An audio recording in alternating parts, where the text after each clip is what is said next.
Hi, everybody. It's Matt. This is Fantasy Football Almost Daily. It's our DFS show today. Trevor and I are about to give you our favorite DFS plays of the week. Did we help you this year? Follow us on Spotify, Apple Podcasts, iHeart, YouTube. Make sure that you have given us a good rating or review. If you've subscribed to FFAD, we thank you so much. Make sure you tune in tomorrow for Fantasy Football Almost Daily's Fantasy Friday. Trevor, Anthony Maggio, and I will be going over the Sunday and Monday games, giving you the right players to play in your fantasy championship. We definitely saved the best advice for last. And if you need help with the Thursday or Saturday matchups, Kent Wyrock and I just did that podcast episode right before this one. So make sure that you go listen to that if you need help on your Thursday or Saturday lineup decisions. If you're listening to this pod before the games kick off on Christmas Day, we urge you to go play the Lords a Leapin' and the Christmas Day 5x5 on Fanball. Both include the Christmas Day only slate, and there's also a Saturday 5x5 and our normal slate of Sunday games. All Fanball games are super flex too, which means you can double stack those quarterbacks and receivers. If you use the promo code ALMOST when you make a deposit, we'll match your entry up to $20 for being a fan of this show. That's like a free Peacock entry right there. Today, we dive deep into the Sunday slate for Week 17. We're here already. Trevor, hit me with some jingle bells. From the Sports Hub Games Network, this is Fantasy Football Almost Daily with your host, Matt Harrison.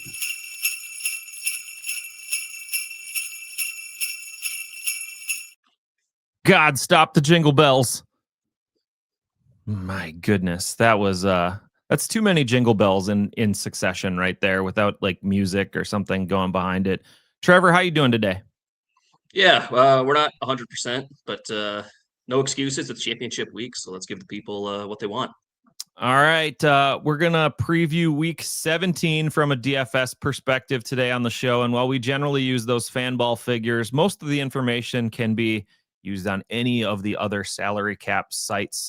We're not going to go through the news today. We're going to dive right into the favorite DFS plays of the week after Maj brings you this little clip about Game Blazers. It's Christmas week, which at Game Blazers means a special NFL slate with $40,000 in cash prizes up for grabs. Every week has thousands on the line in free roll contests at Game Blazers.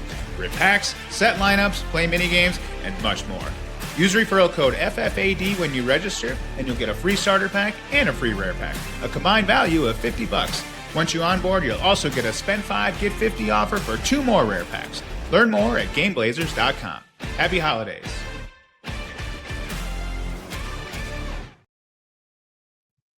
I'm not sure I can handle Maj in the Santa hat. That's too much. The Santa hat plus the lamp. Yeah. Yeah. I do love lamp, though. All right, time to dig into Week 17. Super weird slate on Sunday from a DFS perspective because there's the 3 Christmas Day Thursday games. There's 2 Saturday games.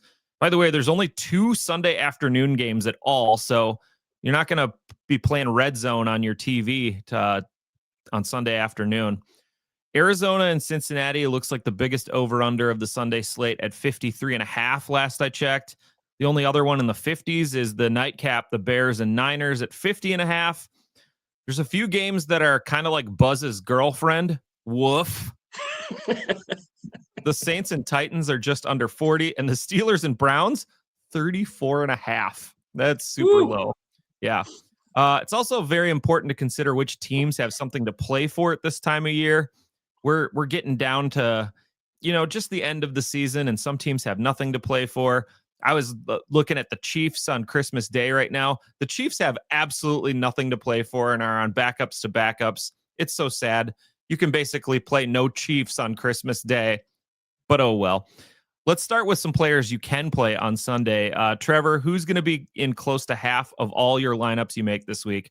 Or just all of them, because this is the most obvious play of all time. Yep. I was going to say we can't start anywhere else but with Trey McBride, 7,800 at Cincinnati. This is no joke. Literally the best tight end spot in fantasy football history. McBride outpaces all other NFL tight ends this season by 29 catches, 244 yards. He also leads that position in touchdowns.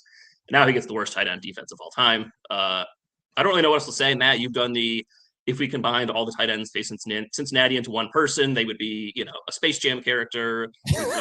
Can you play Dawson Knox as a backup tight end or the Steelers third string? So just play Trey McBride.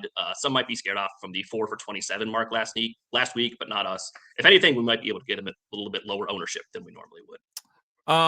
The only tight end better than Trey McBride is the tight end playing the Bengals in any given week. Exactly. So when they're the same person, it's just when the Venn diagram overlaps, we're in good shape. Circle. By the way, I will note that game is in Cincinnati.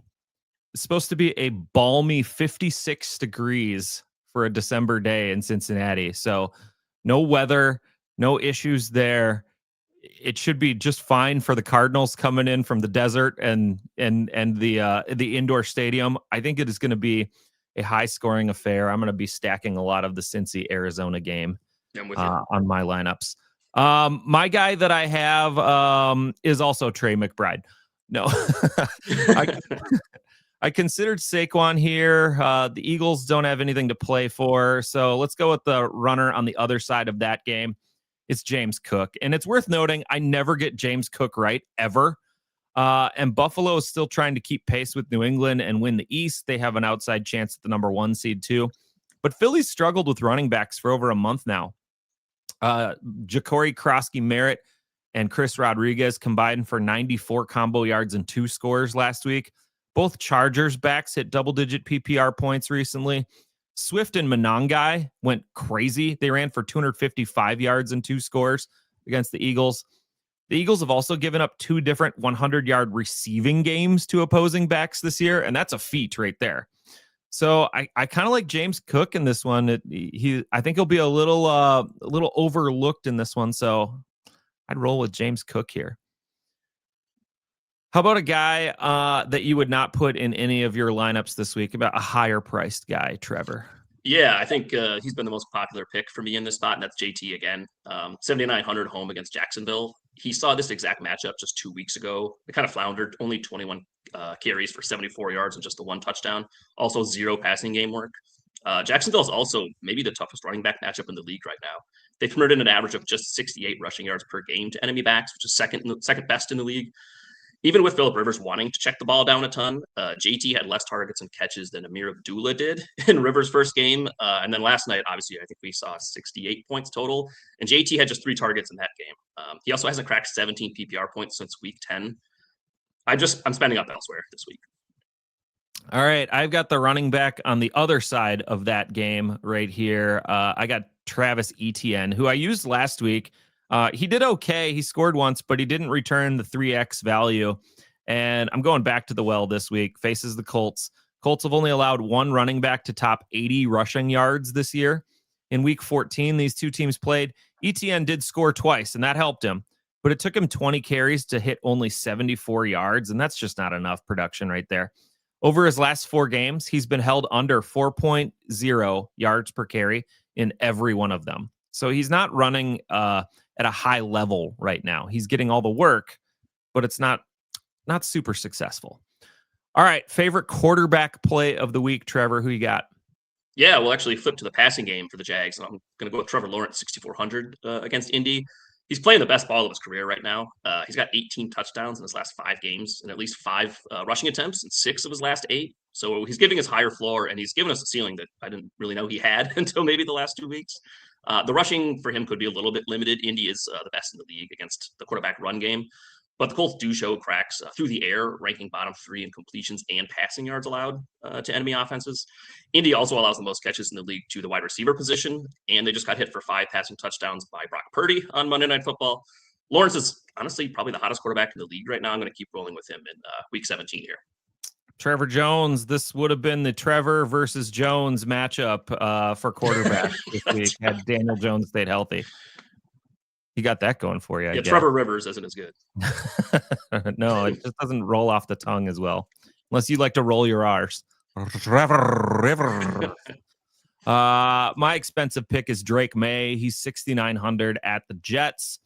He's top 270 yards 5 times in his last 6 games. And when you combine rushing and passing scores, He's responsible for at least 2 touchdowns in every game but 3 this season.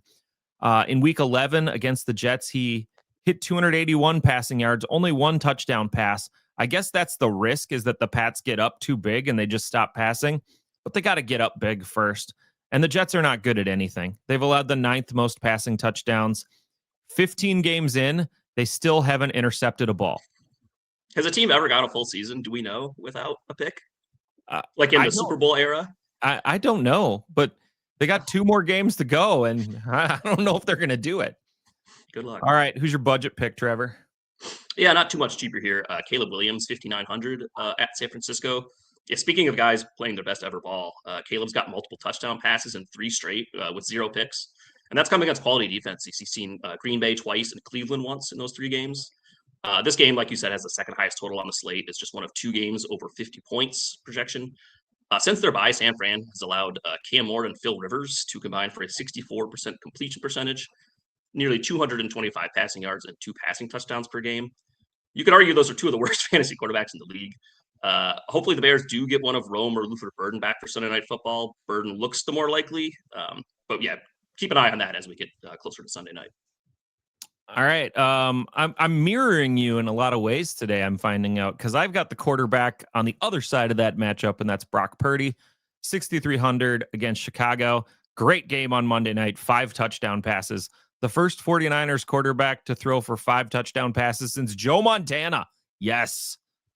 I used to play Joe Montana sports talk football on Sega Genesis back in the day. Yeah.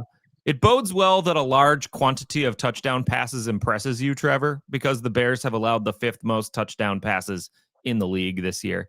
The quarterbacks that have not had multiple touchdown passes against the Bears are as follows: Malik Willis, Shadur Sanders, Mason Rudolph, J.J. McCarthy in one of the meetings, Jackson Dart, Tyler Huntley, and then randomly Dak Prescott. Everybody else has had multiple touchdown passes. That's not a who's who of the great quarterbacks in the league right there, outside of Dak on that list. So basically, if Purdy has a pulse, he's throwing for multiple scores in this game. The Niners still have a shot at the number 1 seed, by the way. If they win their final 2 games, which are both home games, they have home field advantage in the NFC, and the Super Bowl is being played in their home stadium. So they got that going for them. Notably, the Niners, this is just a fun stat. They've made the NFC Championship game or missed the playoffs in 22 straight seasons. I love that stat so much.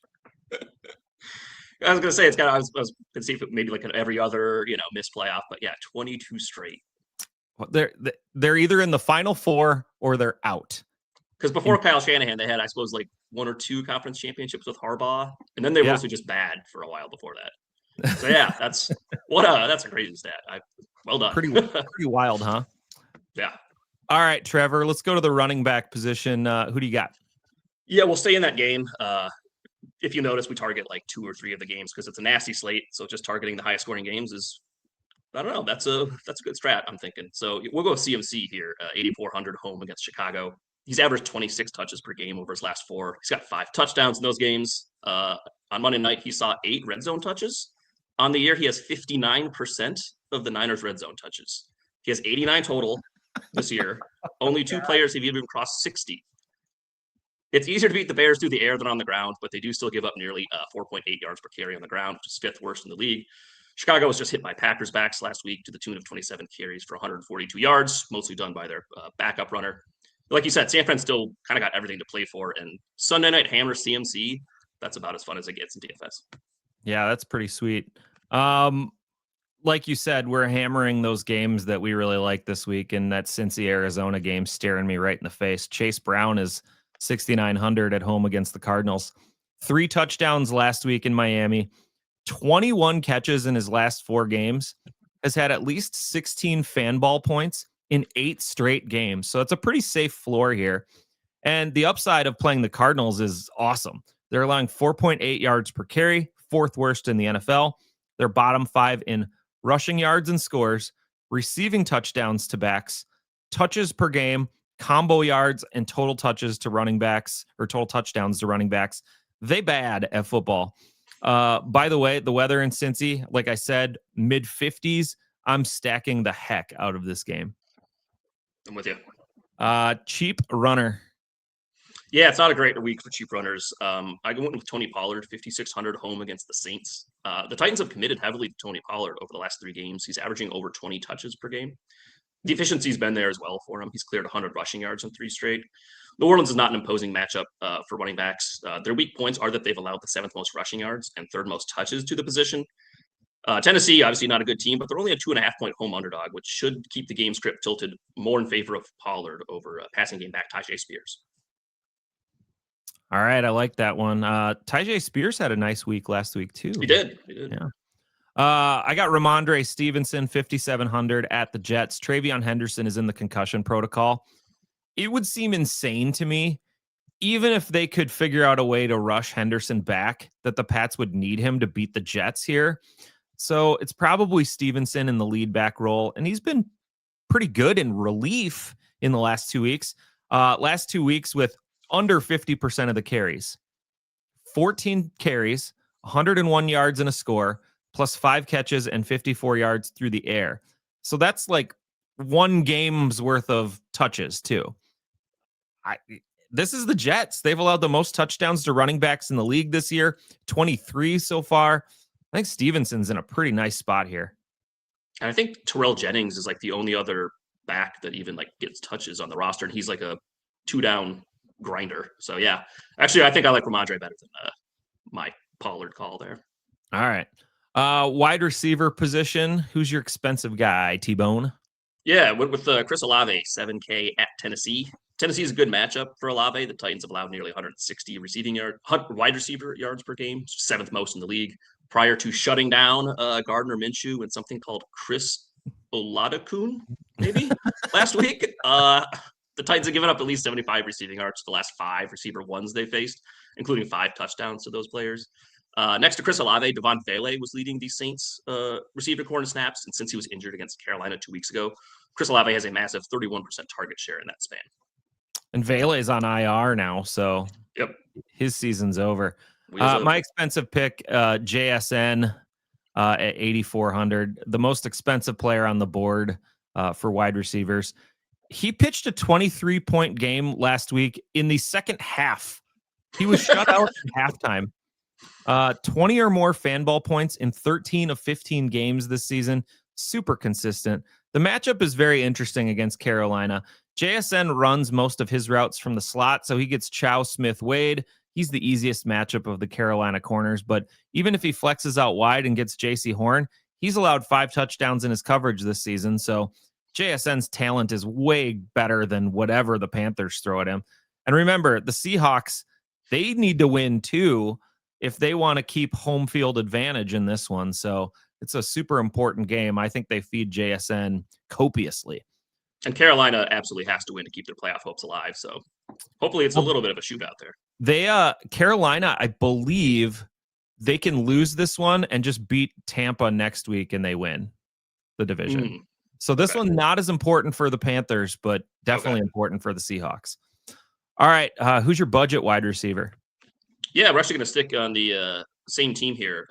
Juwan Johnson, 4,200 at Tennessee. I'm aware that Juwan Johnson doesn't play receiver. On Fanball, he does. So with Devon Vele out, Johnson is the de facto number 2 pass game target after Chris Olave.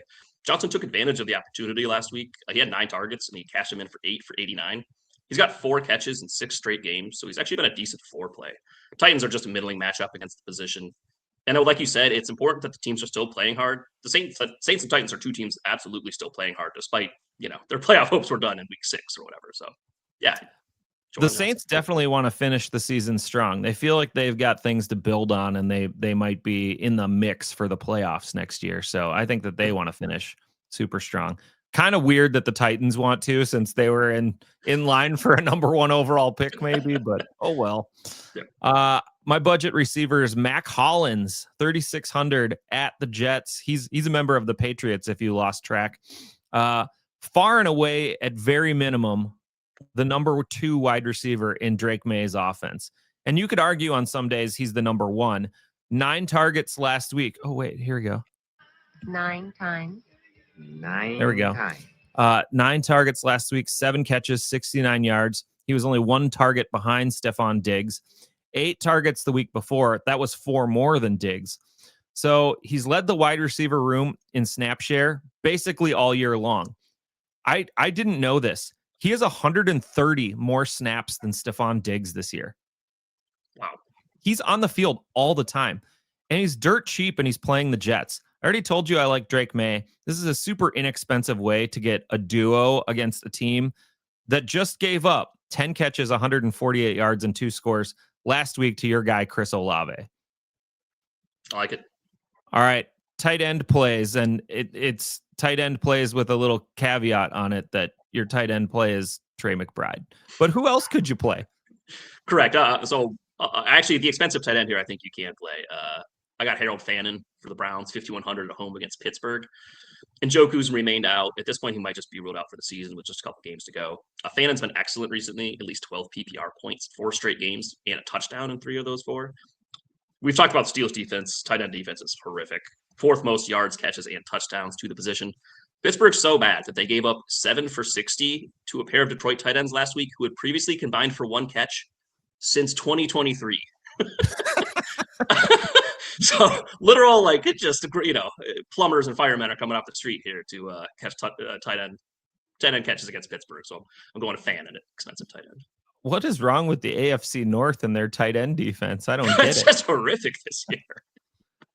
All right, my expensive pick. I think you can roll with George Kittle, 5,900 against Chicago. There's 2 games where I want as many pieces as possible. This is one of them. Kittle coming off another gem, 7 catches, 115 yards, and a score against the Colts. He's one of those few tight ends who can give you that huge upside. The Bears are fine against the tight end, but just fine. If the Niners, need to win out, and they do, Kittle's going to be fed in this game. Brock Purdy hits Kittle. Brock Purdy hits Jennings. Brock Purdy hits McCaffrey over and over again. All right, you got a budget tight end?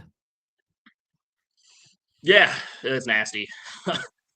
Again, with all the Thursday, Saturday games, it's tough. I got AJ Barr for Seattle, 3,500 at Carolina. He has 3 or 4 catches in 4 straight games. He did find his way into the end zone last week through the air. Keep in mind, he is still tasked with being the tush-push option for the Seattle, so he's always live for a potential 1-yard score there. Carolina's bottom 3rd in the league, permitting nearly 60 yards per game to the position. So Barner's a decent punt tight end, but you could just play Trey McBride and not have to do this. Yeah. My budget tight end. I mean, you used a tight end at wide receiver. I'm using a tight end who's listed as a wide receiver on Fanball too. Elijah Higgins, Trey McBride's teammate, and because it's the Bengals, we're going against them. We're going hard. Somewhat randomly, he had 8 targets, 7 catches, and 91 yards against Atlanta last week. He's not a complete zero either. He's had 2 or 3 targets in 9 other games this season.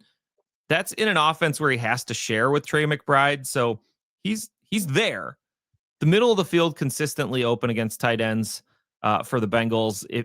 If he gets you 7 points, which is like nothing, it's like 3 catches for 40 yards. That would allow you to build some crazy lineups because he's at minimum price. He's the $3,000 guy that I think you could actually play. By the way, 22 tight ends have scored 7 points against the Bengals this year. That's insane. So he's got again, even like their backup, so you got like a half chance to like have a usable fantasy day. It's just it's nuts. The bar is low. You just need something. Very low. All right. Deep sleeper, and I don't know if we can get much deeper than Elijah Higgins there. Yeah, I went Samaje Perine, the backup running back for the Bengals, 4,300 against the Cardinals. Again, it's sort of a let's bet on this game script or this game environment. In the 4 games since his return from injury, Perine's seen 47 touches, including 2 different games with at least 15 touches.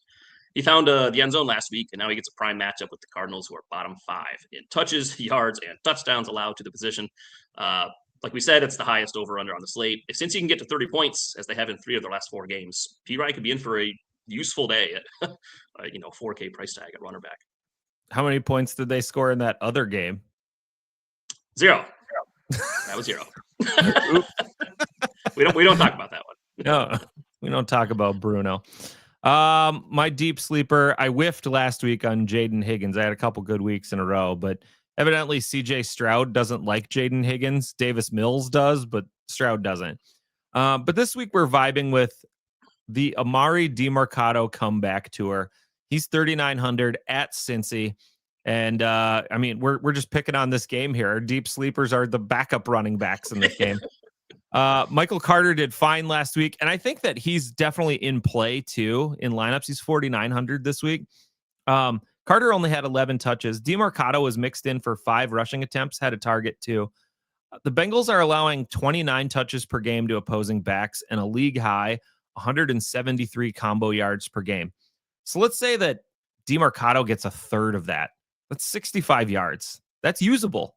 The Bengals have allowed the 4th most touchdowns in the leagues to backs as well. So that's definitely in play too, as long as he doesn't drop it on the goal line. But you still need to be pretty good to get so wide open that you're all alone on the goal line to drop the ball. So let's see if Amari DiMercato can do it this week. I think he can find the end zone. I think so too. And they cut Carter snaps a little bit last week as well. So They certainly did. All right, Trevor, let's talk about what your lineup might be on Fanball this week. Yeah, I've got a lineup. I'd also mention it is obviously fantasy championship week, and I know some people will like to do the throw your fantasy championship opponents lineup into a DFS contest, so that if you get destroyed or he goes nuts. I was playing Christian Peterson last night in a DFS game. I had 3 players going. I had Purdy, Kittle, and Pittman going, and he made I think a Prize Picks lineup or something like that with those guys as the hedge. Yeah. Yep. Yeah. I was gonna say, so just in case you get crushed, you can pick up a little bit of Fanball bucks. But yeah, my lineup here at quarterback, I've got Jacoby Brissett and Caleb Williams.